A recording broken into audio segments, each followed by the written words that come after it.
Hi guys, आइए अब हम लोग बात करते हैं electric potential due to short dipole at any point. देखिए, जब एट एनी पॉइंट की बात आती है तो हमेशा ध्यान में दीजिएगा, आप क्वेश्चन में रहेगा शॉर्ट डाइपोल।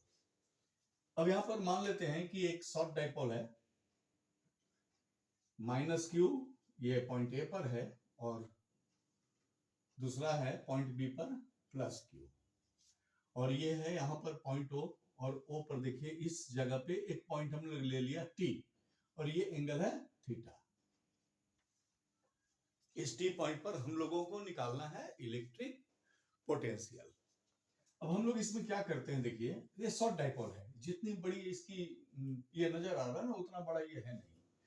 तो हम लोग क्या करते हैं इसको कि इस ओ को इधर हम लोग लिख लेते हैं और इसको हम लोग ऐसे करके बढ़ा दिए। अब ए से यहां पर हम लोग परपेंडिकुलर ड्रॉ कर दिए ए डैश, और बी से हम लोग ड्रॉ कर दिए B dash. We draw a dash perpendicular to TO produced, and we draw perpendicular B dash on OT। Clear है?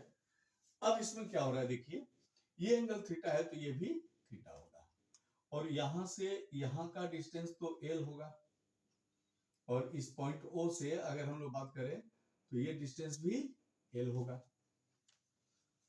यहां तक क्लियर है? अब इस T को अगर हम लोग यहां से ऐसे मिलाते हैं, ऐसे देखिए, तो शॉर्ट डाइपोल में ये एटी और एडेस ये लगभग बराबर होंगे due to short dipole AT and A dash T. तो सबसे पहले अब हम लोग इसका वैल्यू निकालते हैं, और यहां पर देखिए एक चीज और दिया हुआ है कि ओटी जो है ना, ये फिगर में कि ओटी इक्वल टू दिया हुआ है आर, और इसी पॉइंट पे ये डिस्टेंस है आर। अब अगर हम लोग बात करें in triangle AO A dash cos theta, देखिए हम इसको निकालना चाह रहे हैं कि ये कितना है। तो इस एंगल के लिए ये 90 डिग्री है, ये बेस हो गया और ये हाइपोटेन्यूस हो गया। Cos theta equal to A dash O by A O, और कॉस थीटा इक्वल टू हो जाएगा A dash O by L, और ए डैश ओ जो हो गया ये हो गया एल कॉस थीटा। इसी तरह से अगर हम लोग इस ट्रायंगल में निकालेंगे in triangle B O B dash, in triangle B O B dash, फिर इसमें भी cos थीटा, देखिए ये एंगल 90 है, क्या हो जाएगा O B dash by O B, cos theta हो जाएगा O B dash by L, और O B dash equal to L cos theta. देखिए ये हम लोग वैल्यू निकाल दिए। अब इसके अंदर में बात करते हैं, देखिए कि 80, ये आर को अब हटा देते हैं, आप पहले नोट डाउन कर लिए होंगे। अब देखिए 80 जो है ये लगभग बराबर होगा ए डैश टी का, और ए डैश टी जो है ना ये बराबर हो जाएगा, देखिए ओ टी प्लस ओ ए डैश। ओ टी हमारा आर है और ओ ए डैश यहां से देखिए एल कॉस थीटा, हमने ये ले लिया। इसी तरह से यहां देखिए अगर हम लोग इसका डिस्टेंस निकालते हैं, ये बी टी, ये बराबर हो जाएगा बी डैश टी का शॉर्ट डाइपोल में।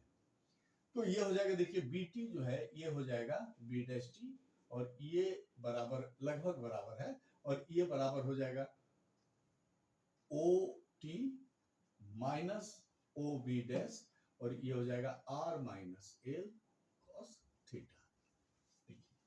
एटी और बीटी हम लोग को निकल गया। अब आइए,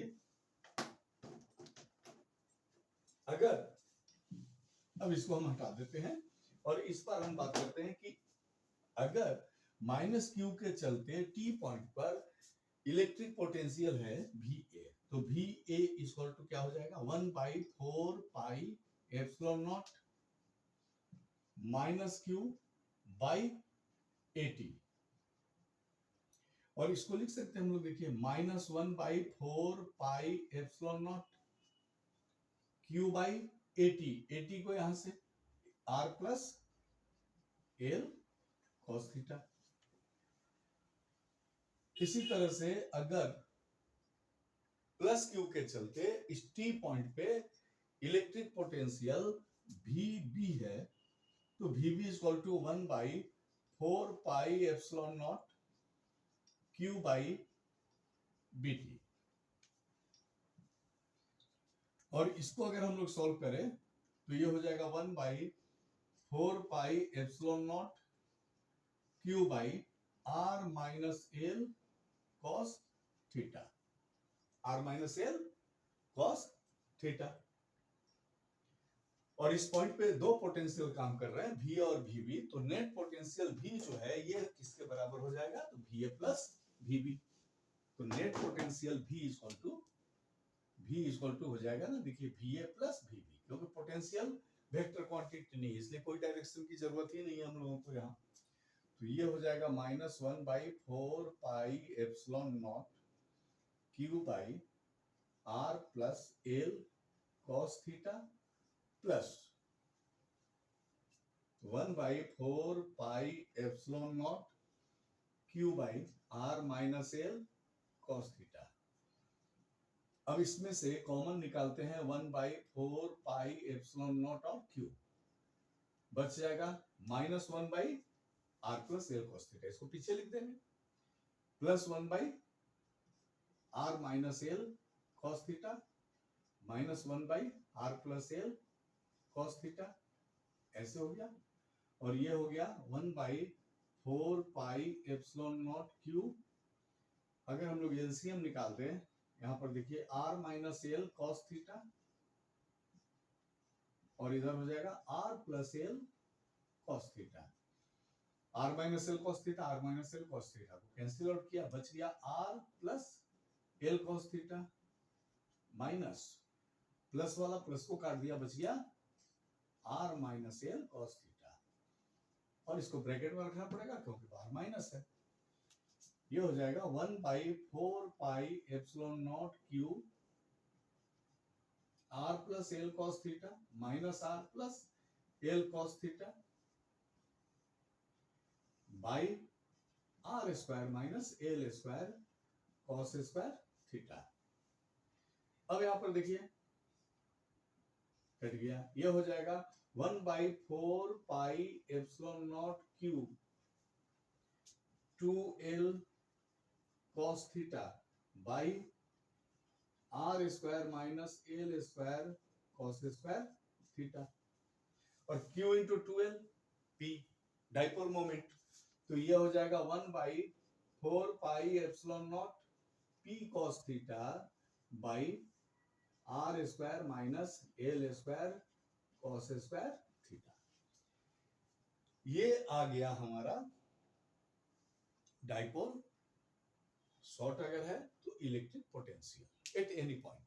अब देखिए सबसे बेस्ट फॉर्मूला यही है, इसका रीजन क्या है, ध्यान देने वाली बात है कि अगर आप इसको लेके चल रहे हैं कि भाई एक्सियल लाइन का बात करते हैं हम लोग कि पॉइंट जो है एक्सियल लाइन पर, इसका मतलब है कि ये जो थीटा है ना ये घट गया, घट के कितना हो गया 0, एक्सियल लाइन तो इसी पे कहीं होगा। तो एट ए पॉइंट अगर हम लोग बात करें नंबर ए में कि at a point on axial line theta equal to 0 degree. और जब थीटा 0 हो जाएगा तब क्या हो जाएगा, देखिए v इक्वल टू आ जाएगा 1/4πε0 p cos 0 degree divided by r square minus l square cos square 0 degree. देखिए cos 0 1, ये भी 1 खत्म, तो ये बच जाएगा 1/4πε0 p by r square minus l square. ये हमारा आ गया देखिए डाइपोल मोमेंट, ये डाइपोल मोमेंट आ गया एक्सियल लाइन पर, जो हम लोग इस फार्मूला से लेके आए। अब इसी तरह से अगर हम लोग बात कर सकते हैं कि if observation point is on the equatorial line, यानी इक्वेटोरियल लाइन का मतलब हो गया कि ऐसे हो गया थीटा बढ़ के 90, तो जैसे थीटा 90 रखेंगे तो इस बार क्या हो जाएगा हमारे पास, देखिए v equal to 1/4πε0 P cos 90 by R square minus L square cos square 90। जैसे आ गया ना, कुछ सॉल्व नहीं करना है, cos 90 जीरो होता है, इसलिए क्या हो गया जीरो। पहले भी हम लोग ला चुके हैं, इक्वेटोरियल लाइन पे क्या आता था, जो पोटेंशियल था दैट इज जीरो, यहाँ भी आ गया। तो इस फॉर्मूला से हम लोग एक्सियल भी ला सकते हैं और इक्वेटोरियल भी ला सकते हैं। तो अगर आपको समझ में आ गया तो लाइक कीजिए, कमेंट कीजिए, सपोर्ट कीजिए, थैंक यू। ताकि हम आपको ऐसे ही इजी लैंग्वेज में आपके सिलेबस 12 को पूरा करा सके। Thank you.